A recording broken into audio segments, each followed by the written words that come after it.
Hello guys, how are you doing. जैसे कि हमने लास्ट एपिसोड के अंदर देखा था कि वांग लिन ने अब फिलहाल अपनी पूरी की पूरी फैमिली का बदला ले लिया था तैंग फैमिली से, और इसी के साथ अब वो उस शहर को छोड़कर जा भी रहा था। तो गाइस यहीं से इस एपिसोड की स्टार्ट होती है और हमें देखने के लिए मिलता है कि वांग लिन काफ़ी तेज़ी से आगे की तरफ को जा रहा था। लेकिन तभी वो कहता है कि यहाँ पर जब से मैं जाओ स्टेट से आगे की तरफ को जा रहा हूँ तब से ही मुझे ऐसा लग रहा है कि कोई तो है जो कि मेरा पीछा कर रहा है। और हम देखते हैं कि वांग लिन उस पर्सन की कल्टीवेशन को भी डिटेक्ट नहीं कर पा रहा था। तभी हम देखते हैं कि वांग लिन तुरंत ही एक फॉर्मेशन के पास में आ जाता है और वहां से टेलीपोर्टेशन एरे के थ्रू गायब हो गया था। तभी हम देखते हैं कि वो पर्सन जिसका नाम नादुओ था वो भी वहाँ पर वांग लिन के पीछे पीछे इस एंशिएंट टेलीपोर्टेशन एरे के पास में आ जाता है और वो वहाँ पर खड़ा हुआ था। हालांकि हमें देखने के लिए मिलता है कि वांग लिन अभी काफ़ी तेज़ी से टेलीपोर्टेशन एरे के थ्रू होता हुआ उस जगह से निकलने की कोशिश कर रहा था। लेकिन अनफॉर्चुनेटली वो बंदा नादुओ वो भी वहाँ पर आ जाता और फिर वांग लिन अपनी पावर का इस्तेमाल कर रहा था ताकि इसके ऊपर अटैक कर सके। वांग लिन उसके ऊपर अटैक करके फिर आगे की तरफ को तेज़ी से निकल रहा था। लेकिन तभी यहाँ पर वांग लिन ने जैसे उसके ऊपर अटैक किया तभी वांग लिन समझ जाता है कि यहाँ पर ये बंदा वांग लिन से काफ़ी ज़्यादा स्ट्रॉन्ग है, क्योंकि अब वांग लिन के मुँह से ब्लड आने लगा था। साथ ही वांग लिन अब दूसरी तरफ से टेलीपोर्टेशन एरे के थ्रू होते हुए निकल गया था और अपने फ्लाइंग मस्कीटो के ऊपर बैठ के वहाँ से निकल जाता है। लेकिन ये पर्सन नादुओ जो था वो भी इतनी आसानी से तो वांग लिन का पीछा नहीं छोड़ने वाला था और वो भी वांग लिन के पीछे पीछे ही आ रहा था। वांग लिन भी कह रहा था कि अगर ये ऐसे ही चलता रहा तो फिर इससे पहले कि सामने वाला पर्सन मुझे मारे मैं खुद के हाथों से ही मरना पसंद करूंगा। हम देखते हैं कि वांग लिन अपना रिस्ट्रिक्शंस फ्लैग भी निकाल लेता है और उसके बाद वो यहाँ पर अब काफ़ी ज़्यादा पावर को समन कर रहा था, क्योंकि अगर ये बंदा नादुओ वांग लिन के सामने खड़ा हो गया तो फिर वांग लिन ज़्यादा कुछ नहीं कर पाएगा, क्योंकि वांग लिन तो पहले इस बंदे की कल्टीवेशन तक डिटेक्ट नहीं कर पा रहा।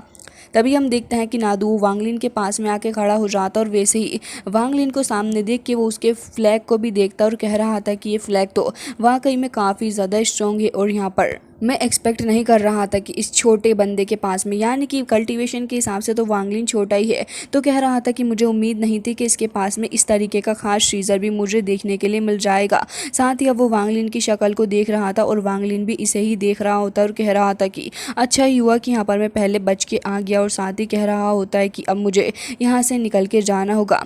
तभी हम देखते हैं कि वांग लिन अब उसके सामने खड़ा हुआ होता है, क्योंकि ये बंदा वांग लिन को ही देखे जा रहा था और इसे देख के ये लग रहा होता है कि ये वांग लिन को शायद से हर्ट भी कर सकता है। साथ ही वो खुद भी यही सोच रहा था कि अगर इसके पास में इतनी ज़्यादा पावरफुल चीज़ें हैं तो फिर मुझे इससे थोड़ा संभाल के ही रहना होगा, क्योंकि यहाँ पर वांग लिन की कल्टीवेशन और साथ ही वांग लिन के ट्रीजर से वो ये तो समझ गया था कि वांग लिन कोई सिंपल पर्सन नहीं है।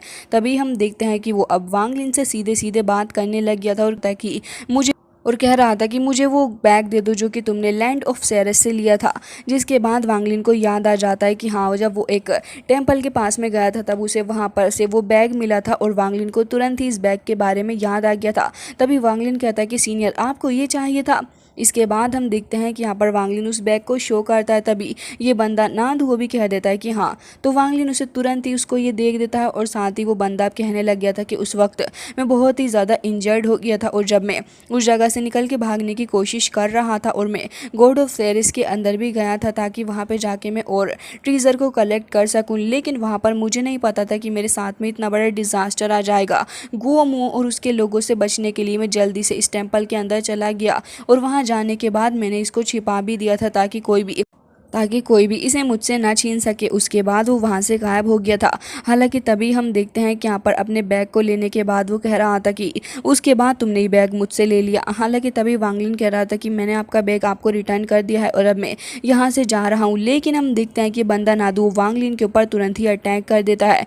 वांग लिन अपनी एक्सट्रीम कॉन्शियसनेस का इस्तेमाल करते हुए इस अटैक को तो ब्लॉक करता है, लेकिन अब वांग लिन की हालत काफ़ी ज़्यादा ख़राब हो चुकी थी, उसके मुँह से ब्लड आ रहा होता है। लेकिन तभी हम देखते हैं कि वांग लिन उस डिवाइन पीस ऑफ ट्रिब्यूलेशन को लेता है और अब उसका इस्तेमाल करते हुए ढेर सारी थंडर ट्रिब्यूलेशन को समन कर लेता है। हमें देखने के लिए मिलता है कि स्काई से काफ़ी सारी पावर जनरेट हो रही थी और अब वो यहाँ पर वांग लिन डिसाइड कर लेता है कि अब तो वो इस बंदे के ऊपर अटैक करके रहेगा। जिसके बाद हम देखते हैं कि बंदा भी थोड़ा सा घबरा गया था, क्योंकि अभी भी वो अपनी फुल पोटेंशियल के ऊपर रीच नहीं करा है। जिसके बाद तो यहाँ पर वांग लिन से कह रहा था कि अच्छा रुक जाओ, तभी हम देखते हैं कि वांगलिन कह रहा होता है, सीनियर पहले आपने ही मुझे मजबूर किया इसको करने के लिए। तभी हम देखते हैं कि अब वो वांगलिन की एक्सट्रीम कॉन्शियसनेस के बारे में बात करने लगा था और कह रहा था कि पहले ही मैं तुम्हारे उस फ्लैग को देखा और अब ये एक्सट्रीम लाइटनेस है। जिसके बाद यहाँ पर वांगलिन भी उसकी तरफ को ही देख रहा था और साथ ही वांगलिन कह रहा था कि अगर आपको कुछ लेना देना नहीं है तभी मैं यहाँ से जा रहा हूँ। तभी वो बंदा कहने लग जाता है, तो क्या तुम एक्सट्रीम लेवल पे ब्रेक थ्रू नहीं करना चाहते? तभी हम देखते हैं कि उसकी बात सुनने के बाद वांगलिन तुरंत ही रुक गया था। तभी यहाँ पर हमें देखने के लिए मिलता है कि वो बंदा कुछ फायर अपने पास में रखा हुआ था और अब वो फायर बॉल वांगलिन को दिखाता है। वांगलिन को उसके अंदर एक्सट्रीम कॉन्शियसनेस भी नज़र आ रही थी और वो एक्सट्रीम कॉन्शियसनेस का एक्सट्रीम लेवल था। जिसके बाद ये बंदा बताता है कि हमारे प्लेनेट के ऊपर इसे 5 कलर फायर कहा जाता है। वांगलिन जिसके बारे में सोच रहा था तभी वो बंदा वो बता रहा होता है कि वैसे तो ये फायर मेरी नहीं है, लेकिन मेरे एक अच्छे फ्रेंड ने मुझे ही दी थी अपनी डेथ से पहले।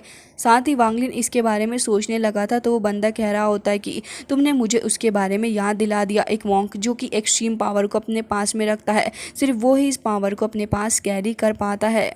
अब वो बंदा बता रहा था कि ये हमारी 6 लेवल कल्टीवेशन कंट्री का नेशनल ट्रीजर है और साथ ही ये कह रहा होता है कि किसी को भी आसानी से नहीं मिल सकता और ये सिर्फ कुछ ही लोगों को मिलता है। और अब वांगलिन को इसकी एक्सट्रीम ब्रेक थ्रू के बारे में भी बताने लग पड़ा था।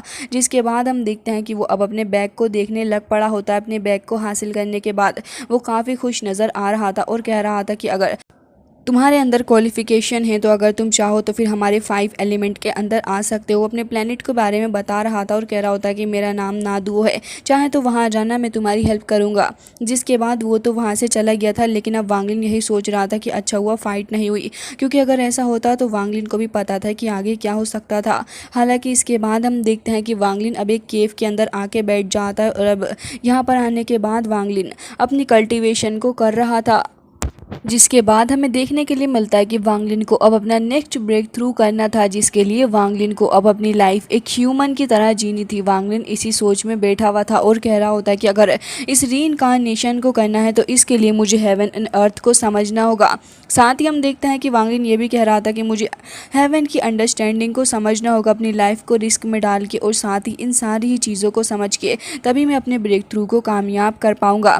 जिसके बाद हम देखते हैं कि वांगलिन का ह्यूमन क्लोन आ गया था और अब वांगलिन भी उसके साथ ही हो लेता है। हालांकि इसके बाद अब हमें सिटी का सीन दिखाया जाता है, जहां पर हम देखते हैं कि काफ़ी सारे लोग कुछ बास्केट वगैरह और अपना सामान लेके जा रहे थे। तभी वांगलिन कुछ विलो लीव्स को वहां से उठा लेता है और वो भी अपनी बास्केट के अंदर कुछ सामान को भर लेता है। वांगलिन ने अपने सामान को हर्ब्स से भर लिया था ताकि यहाँ पर किसी को वांगलिन के ऊपर ज़्यादा शक ना हो और वो भी इन सभी की तरह एक नॉर्मल पर्सन ही नज़र आए। अब वांगलिन वहाँ से गुजर के जा ही रहा था तभी कुछ लोग जा रहे होते हैं अपने कैरेज के पास में और यहाँ पे हमें एक बंदा दिखाया जाता है जिसका नाम मिस्टर यू था। मिस्टर यू की नज़र भी वांगलिन के ऊपर ही थी और हम देखते हैं कि वो आगे जाके अपने उस गैरेज को रोक लेता है और कह रहा था कि एक ब्रेक की ज़रूरत है। तभी हम देखते हैं कि यहाँ पर ये सारे के सारे लोग वहीं रुक गए थे, लेकिन वो जो बंदा मिस्टर यू था वो वांगलिन के पास में आ जाता और कह रहा था कि यंग मैन, क्या आप एक डॉक्टर हैं? मैंने देखा कि आपके पास में ढेर सारे हर्ब्स वगैरह मौजूद हैं। तभी हम देखते हैं कि वांगलिन भी उसको ग्रीट करता है और यहाँ पर वो बंदा मिस्टर यू कहता है कि क्या आपके पास में कोई ऐसी मेडिसिन है जिससे कि हमें रिलीफ मिल सके? वांगलिन कह रहा था कि पेशेंट कहाँ पे? तभी वो कहता है कि पेशेंट एक मेड है और अभी फ़िलहाल उसको रिलीफ नहीं मिल रहा है, हमारा करंट डॉक्टर भी उसको रिलीफ नहीं दे पा रहा, अगर आप कुछ कर सकते हो इसमें तो। तभी वांगलिन थोड़ा सोचता और कह रहा था कि ह्यूमन लाइफ के लिए सब कुछ करना ज़रूरी है। और वांगलिन कहता है कि ठीक है, मुझे ज़रा रास्ता दिखाओ। तो वो बंदा कहता है कि आप मेरे साथ चलें और हम देखते हैं कि वो उसे उसी कैरेज के पास में लेके आ गया था। वांगलिन अपनी बास्केट रख के वहाँ पे अंदर की तरफ को जा रहा होता है, लेकिन मिस्टर यू उसको रोक लेता है और कह रहा था कि आप यहीं रुके, आपको अंदर जाने की ज़रूरत नहीं। और यहाँ पर कह रहा था कि अपना हाथ बाहर निकाल लो। मेड को देखते हैं जो कि अपना हाथ तुरंत ही बाहर निकाल लेती है और हम देखते हैं कि वांगलिन अपने डिवाइन सेंस के थ्रू देख रहा था कि कैरेज के अंदर एक लड़की बैठी हुई है, लेकिन वो मेड तो कहीं से भी नहीं लग रही है। साथ ही उसके साथ में एक और लड़की है और यहाँ पर एक ओल्ड मैन भी बैठा हुआ था। वांगलिन को नज़र में आ जाता है कि ये लड़की किसी भी तरीके से बीमार नहीं है, बल्कि इसको पॉइजन दिया गया है। तब हम देखते हैं कि वांगलिन तुरंत ही एक विलो लीफ को लेता है, उसके अंदर अपनी थोड़ी सी पावर को मर्ज कर देता है और उसके बाद हम देखते हैं कि वो उस बंदे को दे देता है। अब मिस्टर यू कह रहा था कि ये तो बस एक ऑर्डिनरी विलो लीफ है, इससे भला क्या ही हो जाएगा। और वो अब वांगलिन की तरफ को शक करते हुए कह रहा था कि कहीं ऐसा तो नहीं कि कोई प्रैक्टिसिंग डॉक्टर है ही नहीं। जिसके बाद ओल्ड मैन बाहर को आ गया था। तो हम देखते हैं कि ओल्ड मैन उस लीफ को देखने लग रहा था और कह रहा था कि ये तो काफ़ी ज़्यादा अजीब है। हालांकि वो वांगलिन से बातचीत करना चाह रहा था, लेकिन वांगलिन वहाँ से तुरंत ही चला जाता ही कहते हुए कि लीफ रो ही खानी होगी। जिसके बाद अब हमें दिखाया जाता है कि सुबह से रात हो चुकी थी और अब वांगलिन एक ट्री के पास में बैठा हुआ था। वांगलिन को काफ़ी सारा मर्डरस और अपने आसपास फील हो रहा था और यहाँ पर काफ़ी सारा रेड मर्डरस और हर एक जगह पर मौजूद था। जिसके बाद वांगलिन कहता है कि मैंने एक्सपेक्ट नहीं किया था कि बीते 400 सालों में ये मर्डरस इंटेंट इतना ज़्यादा जनरेट हो जाएगा। इसके बाद वांगलिन बताता है कि ये जो किलिंग इंटेंट है ये इस तरीके से जनरेट होता है कि जिस तरीके से अगर हम काफ़ी सारे लोगों को मार दें और फिर उसके बाद उनकी डेथ के बाद का जो ओरा हो वो इकट्ठा होने लगे, तो ये वही ओरा है जो कि अब बहुत ही ज़्यादा डोमिनेटिंग होता जा रहा है। वांगलिन कह रहा था कि इसका इफेक्ट बहुत ही ज़्यादा है और ये बहुत ही ज़्यादा खतरनाक मर्डरस ओरा है। तो हम देखते हैं कि वांगलिन अपनी पावर का इस्तेमाल करते हुए इस सारे ही मर्डरस ओरा को अपने पास में जमा करने लग गया था। वांगलिन उसे काफ़ी हद तक जमा कर लेता और एक बॉल टाइप बन गई थी, तो वांगलिन उसे अपने पास में रख लेता है। हालांकि तभी हम देखते हैं कि मिस्टर यू वांगलिन के पास में आ गया था और कह रहा था कि ब्रदर, आपने जो मेडिसिन हमें दी थी वो तो वाकई में काफ़ी ज़्यादा मैजिकल निकली। उससे हमारी जो मेड है वो बहुत ही ज़्यादा बेटर फील कर रही है। और वो इसी खुशी में अब वांगलिन को ड्रिंक करने के लिए ऑफ़र भी करता है। तभी हम देखते हैं कि वांगलिन तुरंत यहाँ पर उस ड्रिंक को उठा लेता है और काफ़ी ज़्यादा खुश होकर ड्रिंक कर रहा था। वांगलिन के चेहरे पे कुछ अच्छे इमोशन नज़र आ रहे थे और वो कह रहा था कि काफ़ी वक्त से मुझे किसी ने अकम्पनी नहीं किया था ड्रिंक के लिए। तभी वो बंदा और भी ज़्यादा खुश होकर वांगलिन के साथ एक बार और शेयर करता है। ये दोनों अच्छी खासी ड्रिंक करते हैं और वांगलिन ने अच्छा खासा पेट अपना भर लिया था ड्रिंक कर करके। तभी उस बंदे को देखते हैं जो कि अभी भी थका नहीं था, बल्कि वो यहाँ पर अभी भी ड्रिंक कर रहा था। जिसके बाद वो अपने साथियों से बात करने लग जाता है और कह रहा था कि मैंने तुम लोगों को काफ़ी बार बात करते हुए सुना है, तुम हमेशा ही डींगे मारते रहते हो अपने किंग फेंग लो के बारे में। तो अब जब मैं जाऊँगा तो मैं देखूँगा ज़रूर कि आखिर देखने में वो कैसा है। वांगलिन भी उस बंदे को देख रहा था और उसके सारे ही साथी कह रहे होते हैं कि हाँ, तुम बातें तो बहुत ही ज़्यादा बनाते हो, चलो जल्दी से ड्रिंक कर लो। तभी वो ड्रिंक करते करते वहीं पर बेहोश हो जाता है। वांगलिन भी उसको देख रहा था और ये कह रहा था कि ये लाइफ लॉन्ग पीपल भी ना, और उठ के खड़ा हो जाता है। तभी वांगलिन के आसपास काफ़ी सारा ओरा आ रहा था। वांगलिन भी इस ओरा को फील कर पा रहा था और धीरे धीरे करके वांगलिन के अंदर काफ़ी सारी स्पिरिचुअल एनर्जी मर्ज हो जाती है। जिसके बाद वांगलिन कह रहा था कि शीना की पावर और भी ज़्यादा एक्सट्रीमली रिफ्रेशिंग हो चुकी है और वांगलिन कह रहा था कि मैंने इतनी जल्दी अल्टीमेट लेवल के ऊपर ब्रेक थ्रू कर लिया, ये यकीनन बहुत ही ज़्यादा अच्छा है। और वांगलिन कह रहा था कि कल्टीवेशन के हिसाब से तो ये बहुत ही ज़्यादा अलग है। और साथ ही हम देखते हैं कि वांगलिन अब वापस से उन्हीं लोगों के पास में जाके बैठ गया था और वो सारे के सारे अब एक दूसरे से बातें कर रहे होते हैं और हंसी मजाक चल रही थी। अब इसके बाद नेक्स्ट डे का सीन हमें दिखाया जाता है, जहाँ पर हम देखते हैं कि ये लोग और भी ज़्यादा आगे आ चुके थे। वांगलिन थोड़ा आसपास देख रहा होता है। तभी यहाँ पर वो बंदा कह रहा था कि ब्रदर वांग, थोड़ा आसपास कम देखो, अगर किसी ने तुम्हें ऐसा करते हुए देख लिया तो फिर ट्रबल हो जाएगा। तभी वांगलिन कहता है कि ब्रदर, आखिर ये ब्लैक कॉलम है क्या चीज़।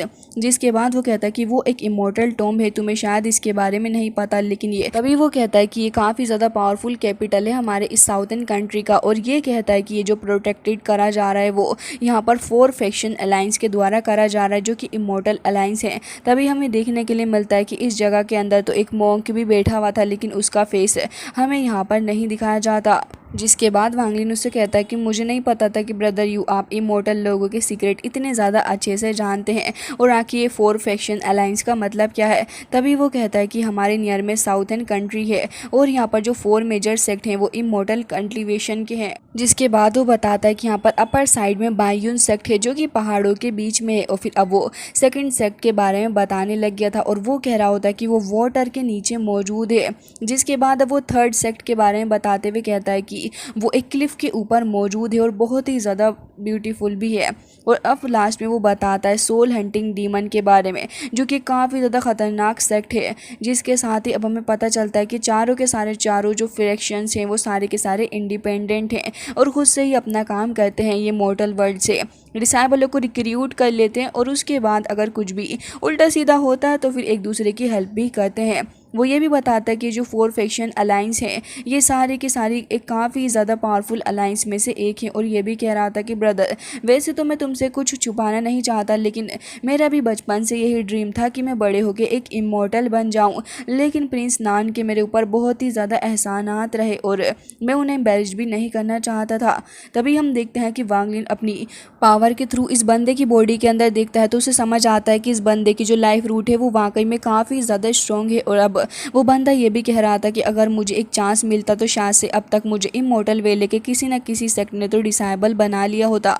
तभी वांग लिन को देखते हैं जो कि यहाँ पर इस बंदे को अब सहानुभूति देने लग गया था और कह रहा था कि जो हमारी कल्टीवेशन होती है वो हमारे टैलेंट के ऊपर ही डिपेंड करती है। और साथ ही ये भी कह रहा था कि अपॉर्चुनिटीज़ जो होती हैं वो आपके ऊपर नहीं होती। जिसके साथ ही हमें देखने के लिए मिलता है कि वांग लिन उसे एक और वैल्यूबल एडवाइस देते हुए कह रहा था कि अब आपकी लाइफ जो है यानी कि ह्यूमन लाइफ इतनी ज़्यादा कॉम्प्लिकेटेड नहीं है, कुछ वर्षों की ये लाइफ होती है, तो जब तक है इसे एंजॉय कर लो।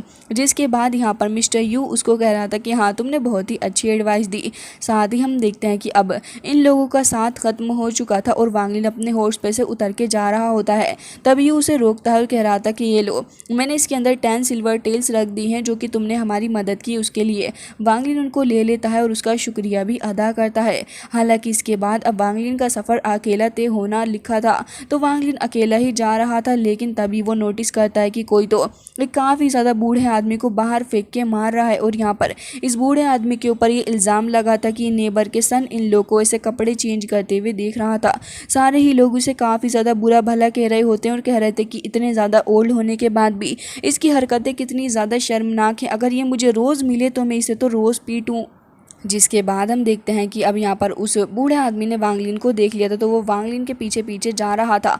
वांग लिन को रोक कर कहता है कि यंग मैन 1 मिनट रुको, तुम्हारे फोरहेड के ऊपर मुझे लाइंस दिख रही हैं। वांग लिन तो समझ गया था कि एक मोर्टल पर्सन है तो भला क्यों ही वांग लिन उसके ऊपर अटेंशन पे करता और वांग लिन वहाँ से आगे की तरफ को जा रहा था। लेकिन तभी यहाँ पर वो बंदा कह रहा था कि जो तुम्हारा फोरहेड है वो टोटली डेड लाइट सा मुझे नज़र आ रहा है, तुम एक ऑर्डिनरी पर्सन नहीं हो। और कह रहा था कि मुझे पता है कि तुमने अपनी स्किल्स को छुपा के रखा हुआ है।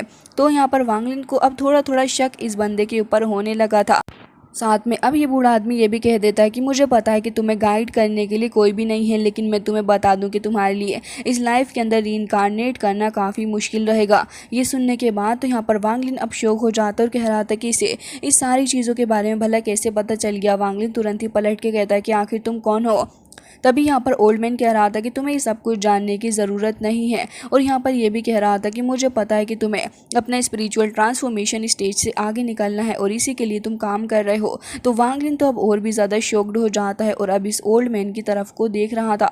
ओल्ड मैन भी फिलहाल अपनी वाइजनेस के ऊपर काफ़ी ज़्यादा प्राउड नज़र आ रहा था, लेकिन वांग लिन से नज़रें नहीं मिला रहा होता। वांग लिन भी कुछ सोचने लगा था और हम देखते हैं कि उसके पास जाके तुरंत ही अब गाइडेंस के लिए बोलता है। लेकिन हम देखते हैं कि ओल्ड मैन बहुत ही ज़्यादा चालू निकलता और कह रहा था कि माफ़ करना, मैंने सुना नहीं, तुमने क्या कहा? मैं कुछ भूखा हूँ, तो क्या तुम मुझे कुछ खिला सकते हो? उसके बाद हो सकता है कि मैं तुम्हारी हेल्प करूँ। वैसे मैं एक अच्छे रेस्टोरेंट को जानता हूँ, अगर तुम चाहो तो क्यों ना हम वहाँ पे चल के बात करें। जिसके बाद नेक्स्ट ही पल वांग लिन उसे रेस्टोरेंट के अंदर लेकर आ गया था। अब ये ओल्ड मैन ऐसे खा रहा था जैसे कि सदियों से इस ओल्ड मैन ने कुछ खाया ही ना हो और चिकन के ऊपर तो ऐसे जुल्म तोड़ रहा था कि चिकन भी सोच रहा था कि अच्छा हुआ कि मैं मर गया। साथ ही हमें देखने के लिए मिलता है कि यहाँ पर वो अभी भी लगातार अपने लिए काफ़ी सारी चीज़ों के ऑर्डर देता जा रहा था और कह रहा था कि जाओ जाकर मेरे लिए बहुत अच्छी 2 पॉट्स वाइन लेके आओ। अब वो वेटर खुद भी हैरान था कि आखिर क्या करे। तभी वांग लिन उसकी तरफ को एक सिल्वर टेल डाल देता है।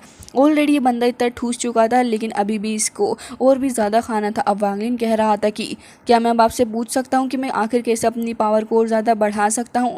लेकिन तभी ये ओल्ड मैन कह रहा था कि हाँ हाँ, मुझे इसमें कोई प्रॉब्लम नहीं है, ज़रा रुक जाओ, मैं ज़रा कुछ खा लूँ, उसके बाद मैं तुम्हें बताऊँगा। वांग लिन को अब इस ओल्ड मैन के ऊपर शक होने लग गया था और वांग लिन सोच रहा होता है कि मैं इसकी कल्टीवेशन को देख क्यों नहीं पा रहा। और साथ ही वांग लिन ये भी सोच रहा होता है कहीं ऐसा ना हो कि ये बंदा मुझसे झूठ बोल रहा हो। अब इस ओल्ड मैन की बातें बेवकूफ़ों की तरह भी लग रही थी और कभी कभी वाइज मैन की तरह भी हिट कर जाती, इसलिए वांग लिन सोच रहा था कहीं ऐसा ना हो कि अपने डिवाइन आर्टिफैक्ट ट्रांसफॉर्मेशन लेवल पे हो। जिसके साथ ही यहाँ पर ओल्ड मैन जो था वो कुछ अजीब अजीब सा बिहेव करने लग गया था। सब कुछ ख़त्म करने के बाद जैसे ही उसका पेट भर जाता है अब वो अपना मुंह खोलता है और कह रहा था कि अगर तुम्हें हेवन के वे को समझना है तो फिर तुम्हें इन सारी चीज़ों की रिक्वायरमेंट होनी चाहिए। क्या तुम इस सारी चीज़ों को एक आर्टिस्टिक वे से देखते हो? और अगर तुम इसे नहीं देखते तो फिर तुम इसे हासिल नहीं कर पाओगे। तुम्हें एक अच्छे मूड में होना ज़रूरी है। जिसके साथ ही वांगलिन उसकी बातों को काफ़ी ध्यान से सुन रहा था। तभी वो कहता है कि क्या तुम्हारे पास में आर्टिस्टिक कॉन्सेप्शन की अंडरस्टैंडिंग है? अब वांगलिन यहाँ पे सोच में पड़ गया था और सोच रहा होता है कि वाकई में ये बूढ़ा आदमी कुछ ना कुछ वैल्यूएबल एडवाइस दे रहा होगा। लेकिन यहाँ पर वो तो अपने चिकन ठूसते ठूसते कह रहा होता है कि इसे समझने की कोशिश करो, तभी तुम यहाँ पर और भी चीज़ों को एक्सपीरियंस कर पाओगे, समझे? और यहाँ पर गॉड के और तुम्हारे बीच का जो डिस्टेंस है वो तभी ख़त्म हो पाएगा। जिसके बाद वांगलिन उसकी शक्ल को देख रहा था, लेकिन तभी यहाँ पर उसका पेट कुछ ख़राब सा होने लग जाता है। जिसके बाद यहाँ पर कुछ सोचने के बाद वो कहता है कि ज़रा 1 मिनट रुको, मैं अभी आता हूँ हल्का होके, और वहाँ से तुरंत ही भाग गया था। अब वांगलिन को तो उसके ऊपर शक होने लग जाता है कि अजीब अजीब सी हरकतें ये ओल्ड मैन क्या कर रहा है। वो ओल्ड मैन तो अब होटल से बाहर ही आ गया था और वहाँ से भागने लग जाता है। वांगलिन अपने डिवाइन सेंस के थ्रू देखता है तो ये ओल्ड मैन तो यहाँ से भाग निकला था और अब वो दूसरे लोगों को अपना टारगेट बना रहा था। वांगलिन भी खड़े होकर यही देख रहा था कि आखिर ये ओल्ड मैन अब क्या कर रहा है। तभी वो एक बंदे को और पकड़ लेता और कह रहा था कि 1 मिनट रुको यंग मैन, ये वाकई में काफ़ी ज़्यादा दुख की बात है कि कोई भी तुम्हें गाइडेंस नहीं दे रहा, वरना तो तुम इस लाइफ टाइम के अंदर काफ़ी ज़्यादा अच्छा कर पाते। वो बंदा अब रुक के खड़ा हो जाता और कह रहा था कि तुम कौन हो? तभी वो कह रहा था कि तुम्हारे लिए ये जानना ज़रूरी नहीं है। वांगलिन देख रहा था कि वाकई में ये ओल्ड मैन तो सिर्फ फालतू की बातें करता और उसी पैटर्न को रिपीट कर रहा है। जिसके साथ ही वो बंदा अब नए मुर्गों को फंसा रहा था, लेकिन कोई भी उसकी बातों में आ नहीं रहा था। वो भी सबसे यही कह रहा था कि तुम्हें गाइडेंस की ज़रूरत है और कोई तुम्हें गाइडेंस नहीं दे पा रहा। अब वांगलिन यहाँ पे यही देख रहा होता है कि ओल्ड मैन कैसे बाकी सारे लोगों को बेवकूफ़ बना रहा है, सभी को यहाँ पे अपनी बातों में लगा रहा था। तो अब वांगलिन को ये समझ आ जाता है कि ओल्ड मैन वाकई में इससे फालतू की बातें ही करके गया और वांगलिन का वक्त बर्बाद हो गया। हालांकि इसके बाद हमें रात का सीन दिखाया जाता है, जहाँ पर हम देखते हैं कि वांगलिन अब एक घर को खरीदने के लिए आ चुका था। जहाँ पर आने के बाद वांगलिन को बिल्कुल वैसा ही घर नज़र आता है जब वो मॉडल हुआ करता था, तब उसकी फैमिली वहाँ पर रहा करती थी। वांगलिन को ये भी याद आता है कि जब वो अपने फादर के साथ एक बार बैठा था, तब उसकी मदर आई थी और कह रही थी कि बेटा मैं तुम्हें सिटी भेज दूंगी, उसके बाद तुम्हें ये वुड कर्विंग का काम नहीं करना पड़ेगा। साथ ही हमें देखने के लिए मिलता है कि वांगलिन इन सारी चीज़ों से इमोशनल हो गया था। और साथ ही यहाँ पर वो बंदा आगे जाके कहता है कि ब्रदर ये देखिए यहाँ पर एक छोटा गार्डन भी है। हालांकि घर थोड़ा अजीब सा हो रहा है, लेकिन वांगलिन को इस घर को देखने के बाद अपने ही घर की याद आ रही थी। और वो बंदा कहता है कि घर थोड़ा सा डर्टी है, आप इसे साफ़ कर लीजिएगा। तभी हम देखते हैं कि वांगलिन कह रहा था कि हाँ मैं खुद कर लूँगा, और यहाँ पर उस बंदे को पैसे भी दे देता है। जिसके बाद वो बंदा काफ़ी ज़्यादा खुश था और कह रहा था कि अब से ये घर आपका हो गया।